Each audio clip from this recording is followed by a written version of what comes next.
Hey guys, it's Tuesday afternoon. I just finished loading up my previous video on the bezel trim piece I made for the shifter and e-brake lever. And I was going to get right into starting to make up the actual boots that'll fit around them. I thought I had a roll of like a leatherette, vinyl, whatever, in black that would have worked out really good. So I went upstairs, looked all over the place for it. I found one little piece. It's not the piece I was thinking of, and I just can't find it. I don't know where the hell it is. So then I went into the house and I started rooting around. I've got a couple old leather jackets that my dad had. I think one of them he wore once, and I've never worn it. And I was thinking of cutting that up, but it's things like brand new. And I know Dad would have approved me cutting it up and using it for something useful. So I thought, well, why not? But this thing's got a whole bunch of stitching in it already. The jacket's made up of several smaller pieces of leather, so the piece that I need, I figured roughly, is around 37 inches by about 10 inches. And there's no piece on that jacket big enough that will do that. So I went back upstairs and I found my old motorcycle chaps back when I was riding Harley, and I pulled them out. And when I got them in the daylight here, man, they are rough. I wiped out coming back from Sturgis in 2001, and deer in the middle of the road, and I was third guy in. There was two bikes in front of me. We were staggered. Anyway, this deer jumps out in the middle of the road. This is right around Marquette, Michigan.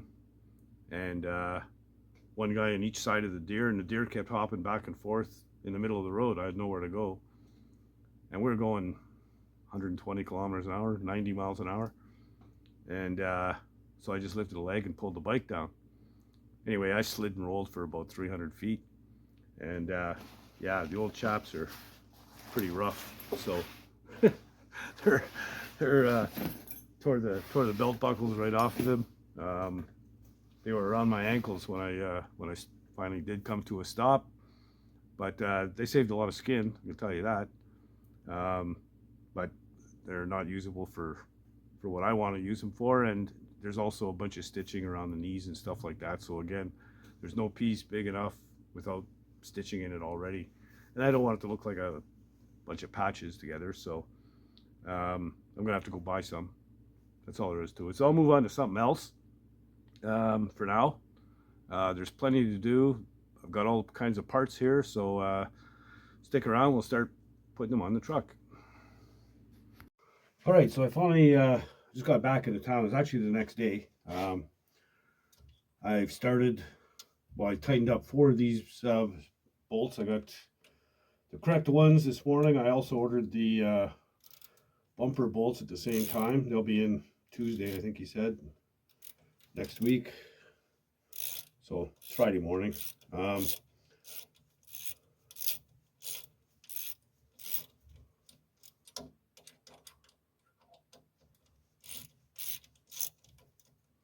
Yeah, these were quite a bit longer than the ones I had.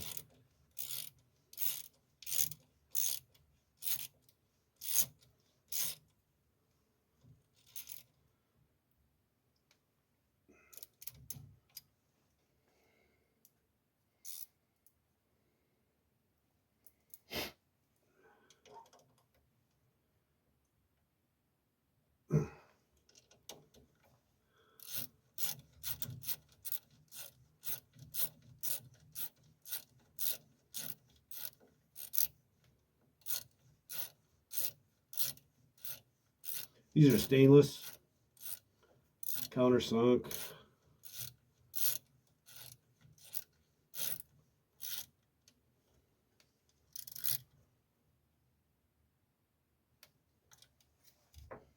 Okay, good and solid. So anyway, there we go. And as I was saying, I was also on the internet last night, and I found material for my two leatherette boots. They've got pre-made ones, but they're all way too small. They might work for the e-brake lever, but not for the shifter. I've got a fairly wide base on that thing, and they had nothing big enough, so I just bought the chunk of material. I think it was 25 bucks on Amazon. Should be here tomorrow, so I can sew that thing up. Anyway, could have crossed a couple things off my list already anyway, and we'll carry on with something else. Alright, so there's a bunch of things I want to do in the engine bay here. One of them, change out my thermostat housing for a taller, straighter one. The deal is that there's a fitting spot for the fitting for the temperature gauge right underneath the hose, so I want to move it this way so I can access this. I know the one on the side of the block is the preferred one, however, there's no room to get at it, and I don't want to fight with it. So if I just put it here, it'll be so much easier.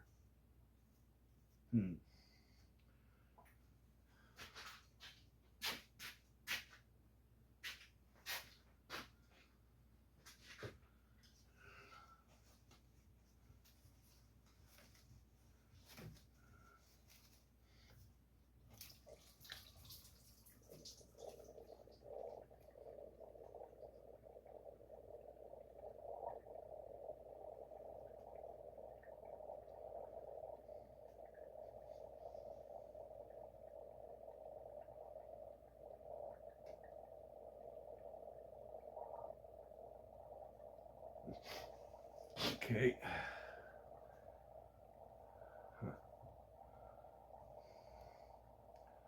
Should have had a bucket here, dummy.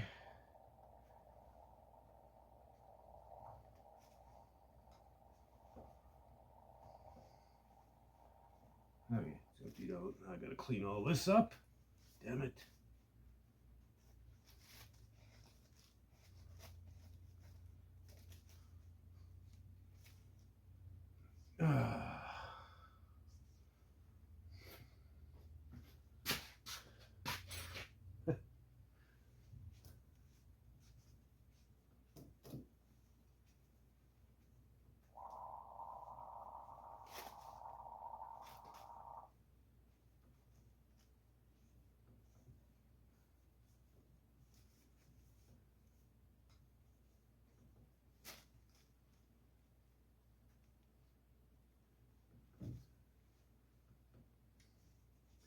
Don't want to stain the manifold, all the hell and everything else.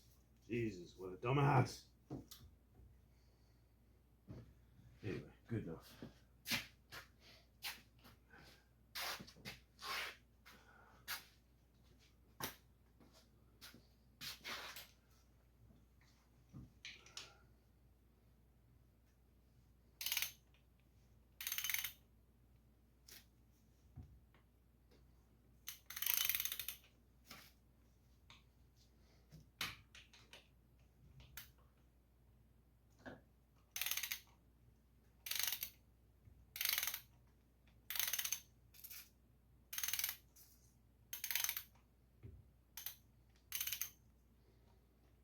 Okay, there's going to be more water.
Okay.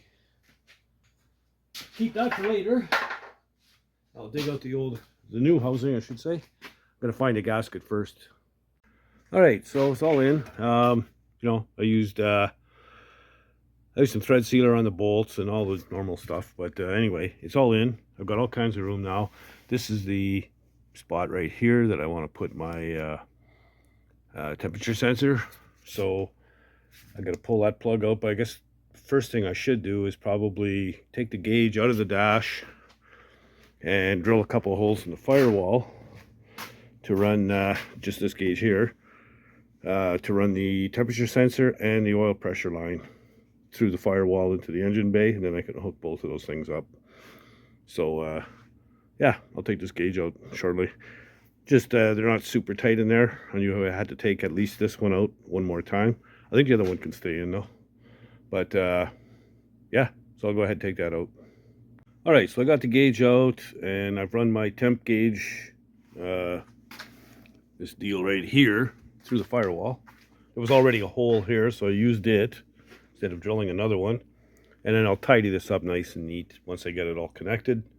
I've got to pull this plug out, put in the fitting that I just got from Bill's Truck Shop, and attach everything together. I'll use thread sealer, make sure everything's nothing's going to leak, and then we'll maneuver this little copper line around until we get it looking decent.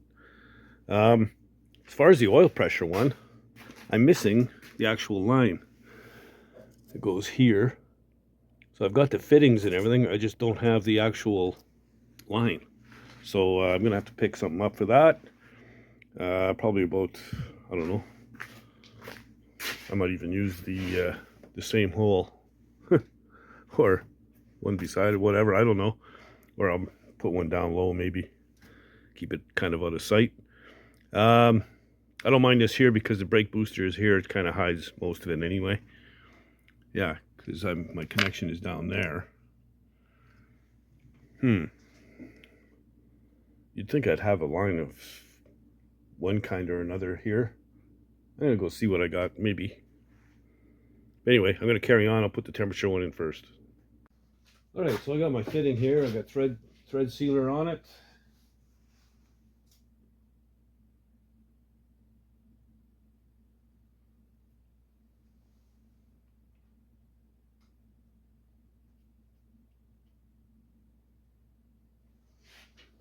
Okay.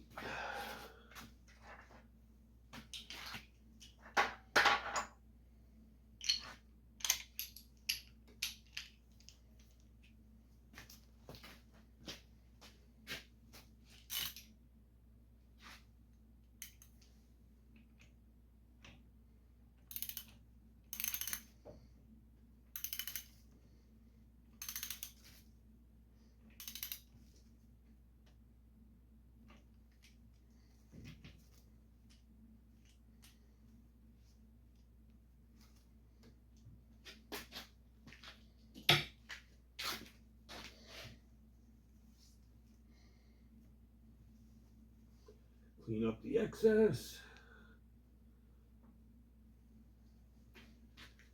And we'll get thread sealer on this fitting. And then she goes.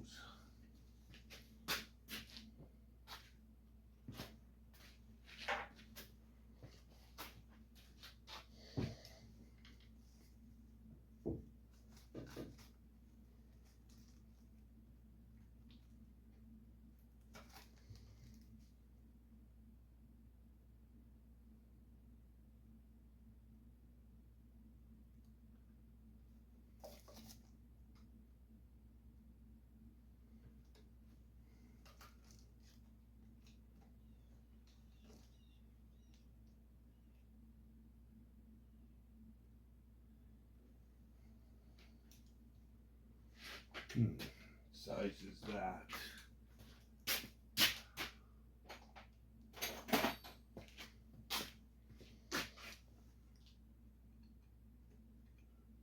That's a bit big.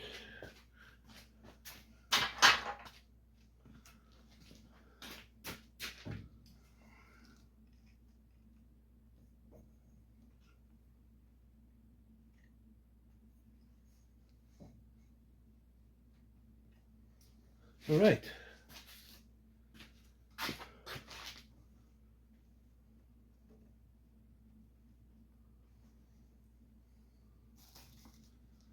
Alright, so I just got to tidy up the line a little bit, make everything nice and clean, and we're good. Alright, so there's the end result. Yeah, not too bad. Like I say, the brake booster is right here. Not too bad at all. So I'm gonna put another hole in for my oil line, which brings me to this. I found this old set of gauges, and the oil line was on it. So the only problem is I need another fitting like so for the other end. So I can go ahead and put this on the gauge and feed it through the firewall, and I'll just need a fitting for the other end. Maybe I should just wait and bring this in to get the proper one. Yeah, I think I will. So anyway, I've got an oil line. Maybe we can get a brass or copper one or something. I don't know. I'll see what they have, but that won't be till Monday. Those kind of places are not open today. But yeah, we're moving along. All right, so while I'm in here, I might as well keep going. I think I'll tackle my heater hoses next, and I want to get my shutoff valve on there. I marked where I want the valve with a piece of tape. So I'm going to cut this line. I'll fasten everything to the valve. We'll put it in place, and then we'll strap it down to the fender, inner fender somehow. So I'm just going to pull that line out, and I'll cut it, and we'll get this together. All right, so we got this one in. I just got to cut and clamp the second one here. But this one here is all in. There's the valve. So right now it's in the off position. So say you get up in the morning and it's 0 degrees or only 2 degrees above zero or something. You let the truck warm up a little bit. You can just turn this valve, and that'll open up the heated water or heated coolant into the heater box, heater core, and that's your return line back into the engine. So yeah, and you can adjust it. You don't have to go full on. You go halfway or whatever. But I think it's probably, like I said, going to be left in the off position 99% of the time. I had a hell of a time getting this hose on these fittings. It's really, really tight. So what I ended up doing was use my heat gun, kind of soften up the rubber inside, and then I was able to slip them on pretty easily. But yeah, I fought with it for a little while. Anyway, I'll get the other one done. We'll call this job done. Yeah, braided lines look good. Be nice to have prettier clamps, but whatever. Anyway, there we go. All right, so that's about all I have time for in this this video. But knocked three or four things off the list. That's good. I'm just gonna keep plugging away at this little stuff. It is mild though, and I'm warming up a bit more tomorrow. Today being Saturday. So tomorrow I've got some paint stuff I've got to get done. I want to get my tailgate painted. So yeah, we'll get on that probably. Then on Monday, I guess I got to go get that oil line fitting, so I can hook up the gauge. Boom, boom, boom. What else? Oh, there's lots to do anyway. Whatever. I'm just going to keep plugging away and getting stuff done. So yeah, the tailgate should get painted. Oh yeah, I've got that material coming in for the shifter boot and the e-brake lever boot as well. That's supposed to be in today. And I was looking at those door rubbers. They're going to be a pain in the ass. A real pain in the ass. So I've been thinking about that one today quite a bit. I think I have a plan, but you're using this black adhesive, comes in a tube, and you're supposed to do some on the door and some on the rubber, and then let them flash off a bit, and then like contact cement kind of deal. I can see black shit getting everywhere, man. I'm bad for that to begin with. So yeah, I can see it being a shit show. But like I said, I think I have a plan to make it a little easier, and we'll try that. That's probably 2 videos down the road, but we'll see. Anyway, I am only 2 subscribers away from 3,000. So surely I can get 2 subscribers today. I'm hoping. Yeah, it's been pretty good, pretty steady. So please subscribe. You know, if you like the content, please subscribe. Like the video, that helps with the algorithm, and leaving comments. They're called, what do they call it? Engagements. That's what they call them on YouTube. The more engagements, the better it is for the video as well. And if you so choose, you can support the channel. Just hit the little circle with 3 dots in it right beside the share button. Just to the right of it, you hit that, you go up to thanks and say, geez, thanks for showing me how you screwed that up, Dan, and then I won't make that same mistake. So I'll buy you a coffee. So anyway, if you so choose, you can do it there. And yeah, if you're not doing anything else, get out in the garage and build something, man. Later, guys.